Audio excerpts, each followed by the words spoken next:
आज़म मोदी खिताब कर रहे हैं। मेजे में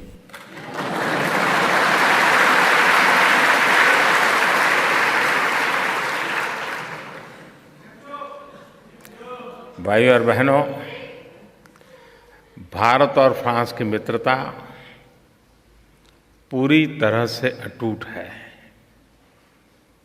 और ये मित्रता नहीं, एक प्रकार से मित्रता से भी कुछ आगे है। ये नई नहीं है बल्कि सालों पुरानी है। ऐसा कोई मौका या वैश्विक मंच नहीं होगा जहां हमारे देशों ने एक दूसरे का समर्थन न किया हो और साथ काम न किया हो। और इसलिए आज का दिन इस दोस्ती के नाम है।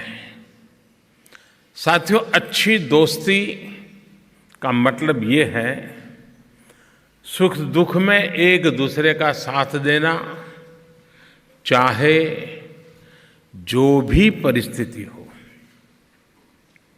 जब भारत या फ्रांस में कोई भी अच्छी उपलब्धि होती हो तो हम एक दूसरे के लिए खुश होते हैं।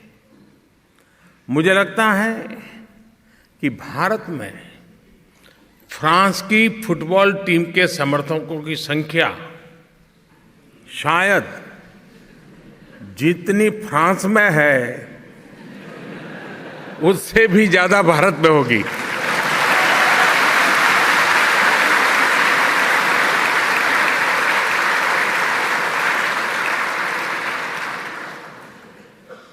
जब फ्रांस ने फुटबॉल विश्व कप जीता था तो इसका जश्न भारत में भी बड़े जोर शोर से मनाया गया था। साथियों, इसी तरह हम दुख की घड़ी में भी उतनी ही घनिष्ठता से एक दूसरे के साथ खड़े हैं। इसका उदाहरण खबरनामे में फिलहाल इतना ही। आदाब।